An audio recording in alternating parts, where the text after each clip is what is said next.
What is up, guys? Corey here, and in this video I'm going to share with you the very important role that language, both with yourself and others, plays in influence, persuasion, negotiation, and masterful communication. If that's what you're looking for, stay tuned.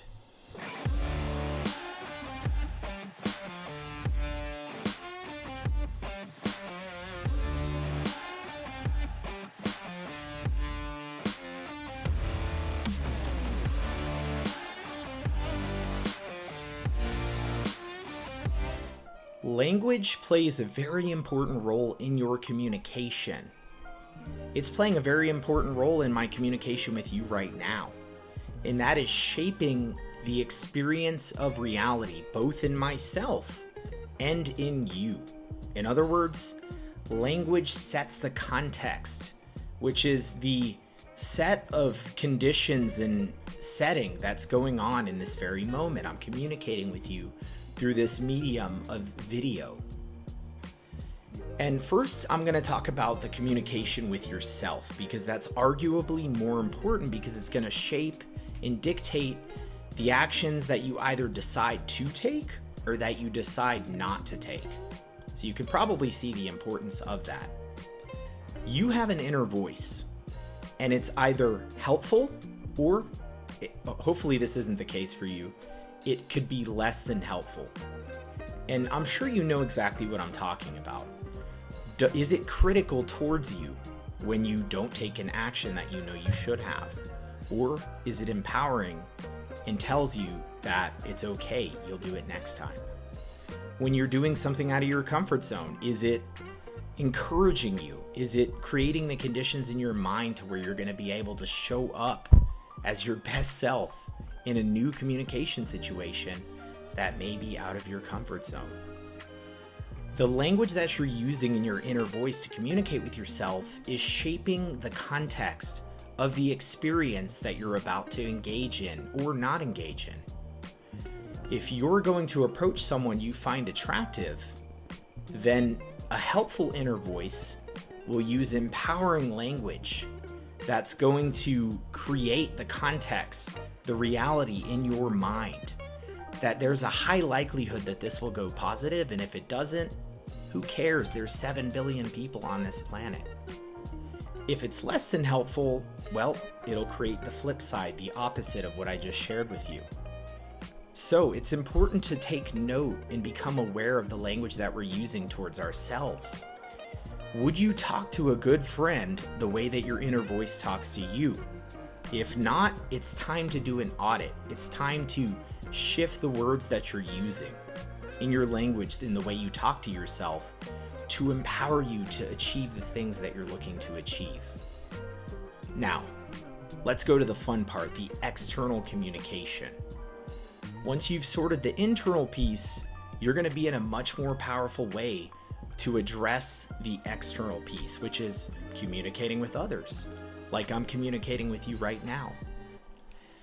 So, language, when you're communicating with others, operates a little differently, because the important thing to note here is that when you're communicating with others, your language and your communication in general, so your body language, the signals of calm or nervousness that you may be projecting, that's filtered through someone else's, let's call it, model of the world. The way they see the world is how someone is going to receive your communication.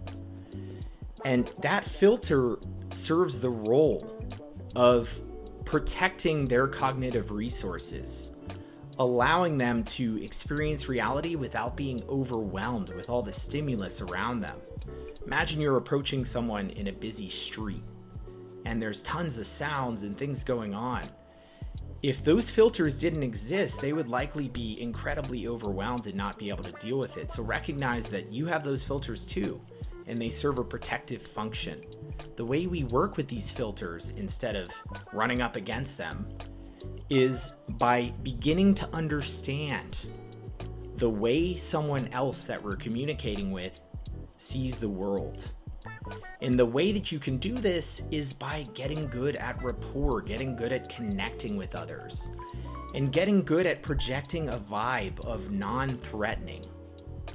Context is important here. If someone has mental filters or a model of the world where maybe they've had a lot of bad experiences with salespeople and you're a salesperson, you need to recognize that so that you can alter the way you approach them to be as non-threatening as possible, to prevent them from taking your language and receiving it in a different way than you intend on it being received. You need to understand the way they see the world. You need to ask good questions. Use your language in a resourceful way to uncover information that's going to help you have a good intuition, a peek inside the way they see the world. And this comes from asking questions and calibrating, okay? So first start with small, basic questions. You don't want to ask for too much, or someone's red flags are going to go up and the communication's over. There's a difference between small talk, which is, do you live in the city? How do you like it? And deep questions. What's the most important experience in your life that caused you to pursue this career that you're in? Can you feel the difference there? So you want to ease into the big questions. We can call them big talk compared to small talk. Because once you get there, you're going to really have a good understanding of the way someone sees the world.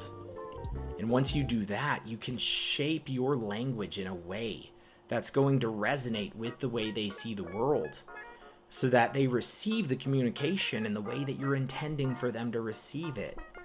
You're disarming any defense mechanisms from negative past experiences they may have had in the past. You could probably see how this allows your language to be so much more powerful.